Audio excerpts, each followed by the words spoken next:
Assalamualaikum warahmatullahi wabarakatuh. Bung Karno merupakan salah seorang tokoh nasional yang namanya begitu dikenal di Nusantara bahkan di mancanegara. Bung Karno disebut pula sebagai pemikir Islam, bahkan sebagian menyebutnya sebagai mujaddid, pembaharu pemikiran Islam. Pemikiran-pemikirannya kerap beliau tuliskan di artikel-artikel yang dimuat di Panji Islam dan banyak majalah-majalah yang tersebar di Nusantara. Pemikiran Islam Bung Karno kelak sangat dipengaruhi oleh tokoh-tokoh yang beliau gandrungi. Salah satu tokoh yang beliau kagumi yang pertama adalah Hock Tjokro Aminoto. Beliau adalah pemimpin syarikat Islam. Bung Karno begitu pula sangat mengagumi pemikiran keislaman Kiai Haji Ahmad Dahlan, tokoh Muhammadiyah. Dan Bung Karno juga kerap kemudian berdiskusi dan berkirim surat membahas tentang keislaman bersama dengan A. Hasan, pimpinan Persis.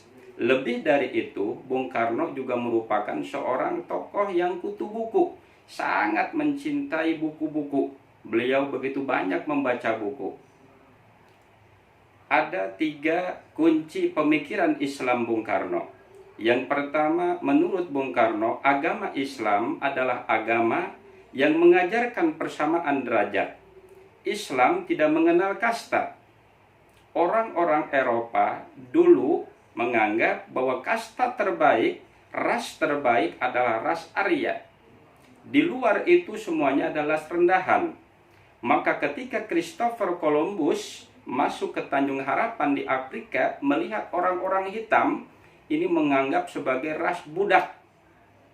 Maka perbudakan yang sangat mengerikan adalah kisah Amistad, di mana orang-orang Afrika ini ditumpuk seperti kayu di lambung kapal. Yang meninggal dibuang ke laut, yang hidup dijadikan budak di Eropa. Kisah Amistad ini kemudian menginspirasi terbentuknya musik akapela. Akapela kemudian didekonstruksi menjadi musik jazz. Musik jazz diadaptasi menjadi musik blues. Musik blues kemudian diadaptasi menjadi musik pemberontakan, yakni musik rock. Orang-orang Belanda ketika memasuki Indonesia menganggap bahwa orang Indonesia ini adalah orang-orang keturunan Pithecanthropus erectus, juga keturunan Mojokensis dan Soloensis. Mereka semua keturunan monyet. Orang Eropa, terutama Belanda, menganggap orang Indonesia sebagai keturunan monyet. Maka kerap mereka menyebut kita sebagai koe, yang dimana maknanya adalah kurang lebih monyet atau kera. Hanya ajaran Islam yang mengajarkan tentang persamaan derajat, bahwa kemuliaan bukan diukur dari besar kecilnya tubuh, warna kulit, jabatan yang tinggi, tapi kemuliaan manusia diukur dari seberapa tingkat ketakwaan di hadapan Allah. Inilah ajaran yang dipahami oleh Bung Karno, bahwa Islam sangat menjaga persamaan derajat. Yang kedua, menurut Bung Karno, agama Islam adalah agama yang sangat rasional. Bung Karno sangat mengagumi pemikiran maupun ajaran-ajaran Islam. Maka ketika proses kemudian Bung Karno menciptakan Pancasila, semua diambil dari ajaran-ajaran Islam. Kita lihat contoh. Sila pertama Pancasila beliau ambil dari konsep tauhid Al-Quran yang termaktub dalam surat Al-Ikhlas. Qul huwallahu ahad, Allahu samad. Konsepsi Al-Quran tentang tauhid ini kemudian dijadikan sebagai sila pertama Pancasila, ketuhanan yang Maha Esa.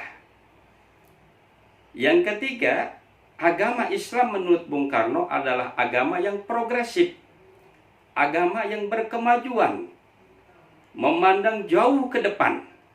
Maka seringkali Bung Karno katakan, Islam ambil apinya, jangan kau ambil abunya. Apinya ini adalah ajaran-ajaran Islamnya.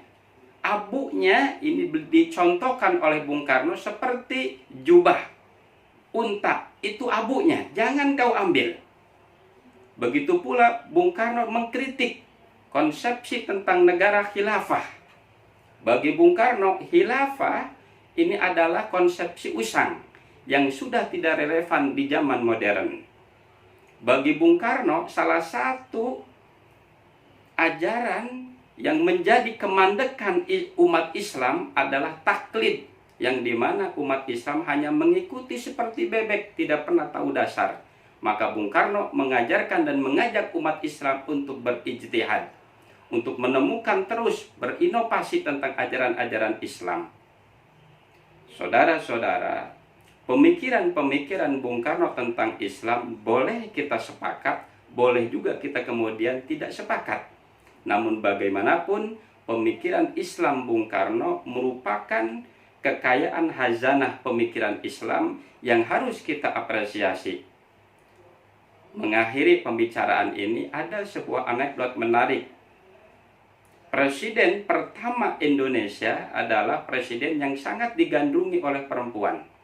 Presiden kedua, presiden yang takut perempuan. Presiden ketiga, presiden yang sangat mencintai perempuan. Presiden keempat adalah presiden yang anaknya semua perempuan. Presiden kelima benar-benar perempuan. Presiden keenam, presiden yang sangat diperhatikan oleh perempuan. Dan presiden ketujuh ada presiden yang manut kepada ibunya Mbak Puan yang benar-benar perempuan. Assalamualaikum warahmatullahi wabarakatuh.